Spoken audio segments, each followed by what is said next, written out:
Welcome back, everybody, to Sonic Unleashed, Sonic the World Adventure in Japan, Episode 8. I'm joined by my friend David. Say hi to everybody. Wait, the one I'm for here? Wait, before we continue, you see what I mean? Even that line. Hey, Sonic, did any cute girls ask your number? Don't even think about it. Yeah, that would not be in the games at all. Yeah, okay. So we were able to make it up to the moment where the Lex Luthor has the Superman trapped with Metamorpho under kryptonite poisoning as well as interrogation. But we're gonna put a quick stop to that, and I will give my take on Jesse Eisenberg's plan, and I'm actually going to justify all of my claims using specifically information from the movie as David tries to interrupt me. Do we agree? Boy. Yes. So the beginning of Lex Luthor's plan begins at the end of Man of Steel, where he sees the destruction caused to Metropolis, his city. Do we agree? Yes. The motivations for why Lex Luthor Jr., because it's not Lex Luthor, it's his kid. Lex Luthor, the character, is dead before the DCEU even begins. The reason Lex Luthor Jr. hates the Superman is multiple-fold. The first one is the destruction of Metropolis, which is his city. The second one is because he sees how humanity is following the Superman. And actually, to make it simple, I'm going to call your guy the Superman. I'm going to call my guy the Man of Steel, just to keep things separate. He sees how humanity is believing in the Man of Steel. And he thinks it's dangerous because if you heard his conversation with Senator Finch, that his daddy lived in Germany and he used to wave flags at tyrants during the war. He's talking about the Nazi party. He's talking about, he sees him as another potential dictator, the Superman, the Man of Steel. And furthermore, he also confirms that his dad used to beat him. That there was no God that came to my rescue when Daddy's fist landed on me. This was his quote in the movie to Senator Finch, the Kentucky senator from the Democrat senator from Kentucky, which is the most unrealistic part of that movie right there. And and as such, he has this moral dilemma. If God is all good, he cannot be all powerful, and if God is all powerful, then he cannot be all good. Because if he is all powerful, he allows bad things to happen. He cannot be all good is his motivation. Now, for those of you who actually study theology, you know why this reasoning is incorrect. However, let's assume that we're only going off the movie here, which is what we should be doing, and that is his reason for hating the Man of Steel. Do we agree so far? Yes, I agree. Is there anything you would like to interject? Any counterpoint you have? At the moment, no. Okay. The next part of the plan. Figure out a way to defeat the Man of Steel. We know from the later scenes in the movie where he has the metahuman files, is that he has been studying the metahumans, and he has been looking for a weakness on how to defeat the Man of Steel. And looking at the information that he received from his studies, he learned that there are some weaknesses in Kryptonian cells because kryptonite was discovered in the Indian Ocean at the end of Man of Steel by the government. And we know specifically the Indian Ocean because that's where the world engine that Zod and his men brought to Earth were planted. He planted one in Metropolis and one in the Indian Ocean. And they found that when you expose the kryptonite to a Kryptonian cells, it starts to deteriorate. And he finds that fascinating. So he sends a ship to recover kryptonite from the remains of the world engine. But in order to do so, he needs to get the approval of Senator Finch as well as a government import license. Do we agree on this plan so far? Yeah. And he justifies it to Senator Finch by saying, if we have a silver bullet, we can take down the werewolf. But why do you need a silver bullet if the only one flying around is Superman? And the reason for that is because he knows that Wonder Woman, the Flash, Aquaman, and while he doesn't know it yet, he does know that the Batman exists. He doesn't know that the Batman is just a regular human just yet. But he knows who he is. He knows it's Bruce Wayne. He knows that the Superman is the Man of Steel, is Clark Kent. He knows that Wonder Woman is Diane Prince. Because he has all of his studies, he is a very smart character. He's also able to deduce this. As a matter of fact, at the start of the movie, Ben Affleck, he doesn't know that the guy's name is Clark Kent, but he does figure out that how Superman's design is working. He understands that it's the glasses, and once he sees Clark Kent at the charity event for the Metropolis, the Library of Metropolis, he automatically knows that Clark Kent is Superman. That is stated in the movie. This is known in the movie. Although, fun fact, the theatrical edition completely omits this, so I understand the confusion if you watch the theatrical edition of this movie. His plan is to get Batman to hate Superman, and vice versa. He wants to get Superman to hate Batman. Now, thanks to the fact that Metropolis is Lex Luthor's city, and he knows, because a flight log has to be written if you want to go into a different city on air, that Bruce Wayne was in Metropolis during the events of Man of Steel. And we get also, just a bit of a side point, that opening scene in the movie was so badass, where he's like running into the debris and he's rescuing people. Oh man, that was so cool. True or false? True. Yeah. But Ben Affleck, I keep calling him Ben Affleck, Batfleck is what I'm going to use it, sees the destruction that was caused by Superman and Zod during Man of Steel. So he understands. So he has some level of animosity, some sort of hatred towards the Man of Steel. And I think it's perfectly justified. Do you? Debatable. Okay, debate me. Well, like, yeah, well, it's true. It's called by Superman and Zod. The thing that I ask is, well, what Superman was supposed to do? Superman to do? Yeah, you could argue to take him away, but as we clearly saw, Superman tried to launch Zod up to space, and Zod still brought him back down to Metropolis. That is correct. No matter what Superman would go, Zod would, with Zod fighting back, it was hard to take him away. And as such, destruction, Superman couldn't really control much. He had to go all out to fight Zod. That is true. Well, in a way, some people do blame Superman for what happened. He didn't really have much of a choice. Yes, I agree with you on that. But the issue here is look at it from Ben Affleck's perspective. He didn't see everything from the fight. He just saw the Man of Steel and Zod fly through a building and destroy it. He saw the complete destruction. He doesn't know because he didn't see it, and he doesn't have any information about this until later on, how the fight went down. He just sees an entire metropolis destroyed. He sees a little girl crying, and she points to the building that her mother was in, and that building is completely destroyed. Because he says, "Come on, let's go find your mom." And I said, "Do you know where she is?" And she points to the building. That was a very emotional scene. I'm not gonna lie, that was a very strong scene. We see how he helps Wallace, a guy who works for him at the Wayne Industries. And we see how he gets him out of the rubble, but he can't feel his legs, so he sees the destruction caused by this battle. And while it is true, he also has another issue with his fighting here, with his hatred towards Superman. And it's the fact that, and I'm gonna quote Ben Affleck here, he has the power to wipe out the entire human race. And it's true. If Superman decided one day that he wanted to break into the White House and kidnap the president, what was anyone gonna do? Nothing. They were doomed. Now you could say, but Superman is a good guy. Ben Affleck also says in the movie, but let's be honest, Alfred, we know what promises are worth. Who stays good in this city? We've seen what happens to people in Gotham. And of course, he's talking about Harvey Dent. He's talking about the death of Jason Todd. He's talking about what happened with Harleen Quinzel, was a former psychiatrist at Arkham and later became a psychopath murdering clown girl. And as such, he has bad experiences, and I'm to quote him, with freaks in clown makeup. Yep. So he has issues with a lot of people. He sees that not everyone stays good. So he has the epiphany that, what if one day Superman does turn? Then he really needs to be stopped, correct? Yeah. Have I justified his distrust and hatred towards the Man of Steel? Partially. Partially? I'll explain what. Go ahead. I'll explain later when we get. No, I'll explain later when we go further into Lex's plan. Okay, perfect. But Lex Luthor knows this, and as such, he wants to use the Batman to kill Superman, because he wants to create the greatest gladiator fight in the history of the world.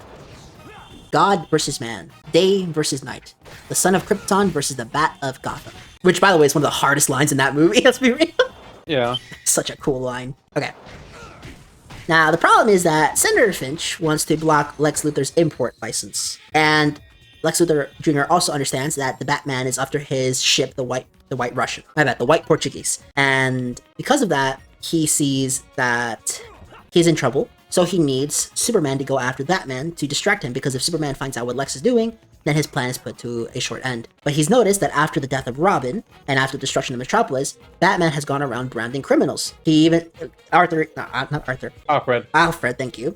He even says to him that you've changed, men fall from the sky hurling thunderbolts, it turns good men cruel. So we know that before the movie begins that he did have at one point a no-kill code, but then he dropped it because things got so bad in both Gotham and now Metropolis. But he still has some sense of morality, so he begins the Bat brand of justice. And I'm gonna be honest, I kind of wish this was something that was kept, because I thought Batman branding people was so badass.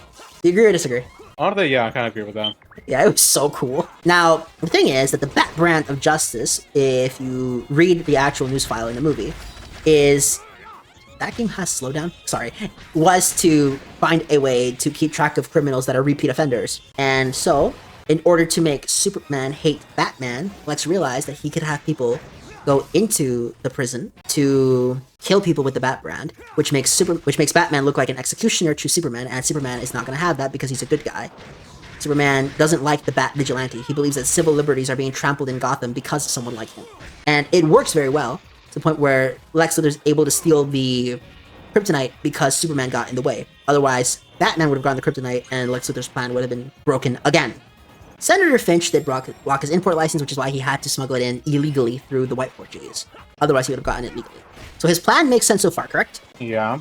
That didn't sound definitive. Yes or no? I'm just confused about like how he he's able to convince Batman to kill Superman. Like, yeah, we understand why Batman, but also like at this point, Superman had caused damages in Metropolis.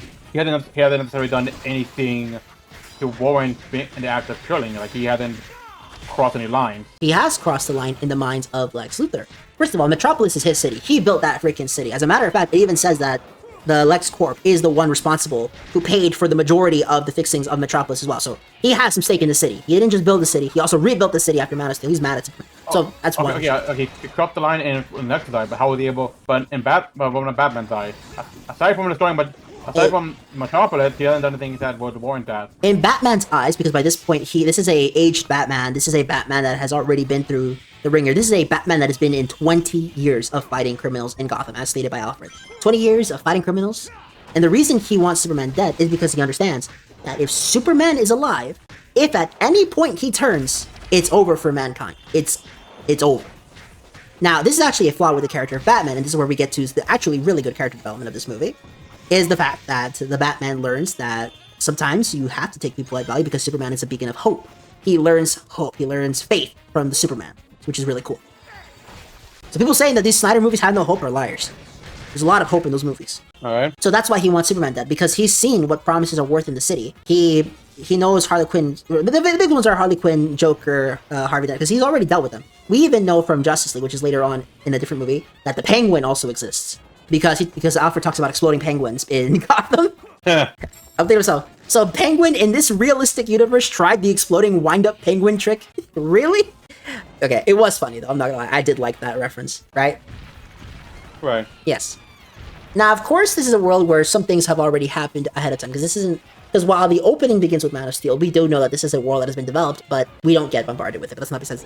Now, at this point, Lex Luthor wants to take revenge on Senator Finch. Why does he want to revenge on Senator Finch? Because she blocked his import license. So what does she do?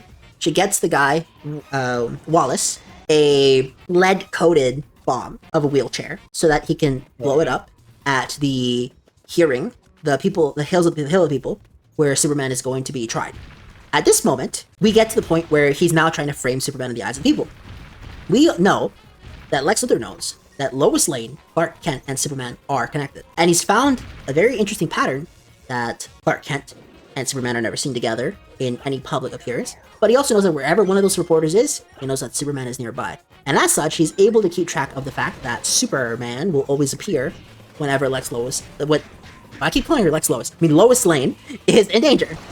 And whenever Lois Lane's in danger, his theory gets proven because of the moment where she interviews the terrorists in the Middle East.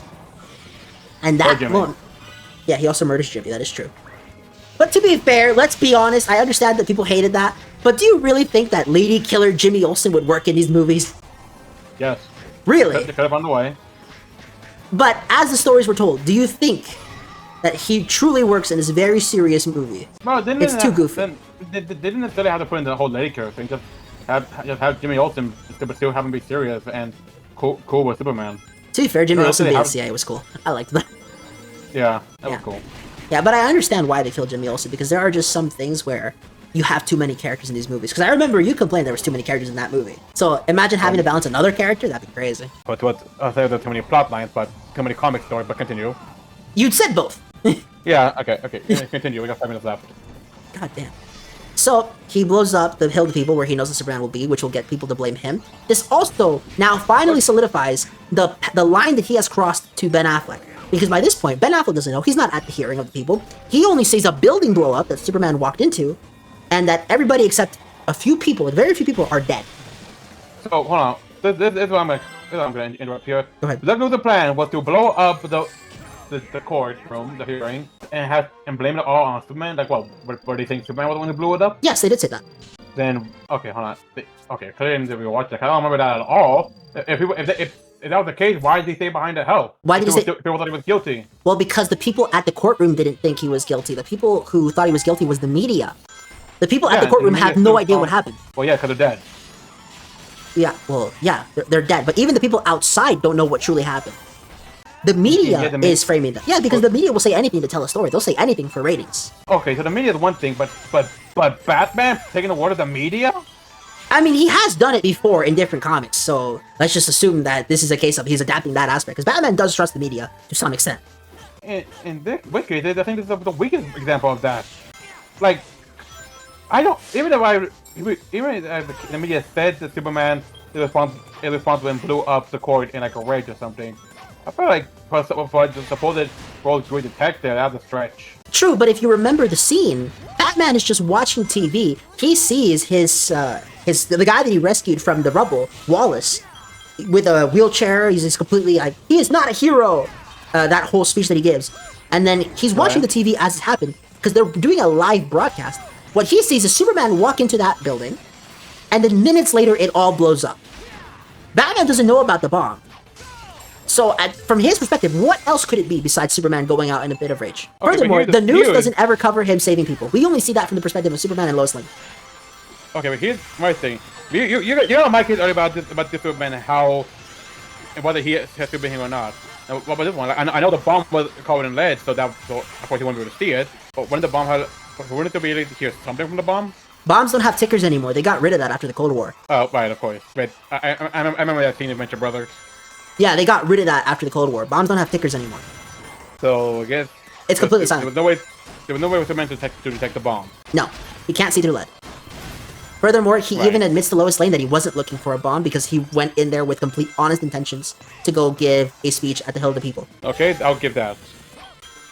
But still, I still think that was a plan to have them to use the explosion and have the media blame Superman on that. I think that's flimsy. At least to bring out 2025. At least with how the media standed him in Superman. At least that makes sense because it was from the stories from Superman's own parents. So there it makes sense. People believe that. This one I just don't quite see it. To be fair, people turned on Superman way too fast in that movie. I would say we get one clip from the media's like. But here's the thing though, Man of Steel has multiple articles, and same with Batman vs Superman, multiple moments where the media is involved, and they are slowly breaking Superman's reputation. We have these moments in Batman vs Superman where they're interviewing scientists, they're interviewing journalists, and they're giving their take on this. Yeah, Neil deGrasse Tyson is the famous one. And it turns out we're not even special in our own universe because there is a Superman. And we'll continue this in the next part.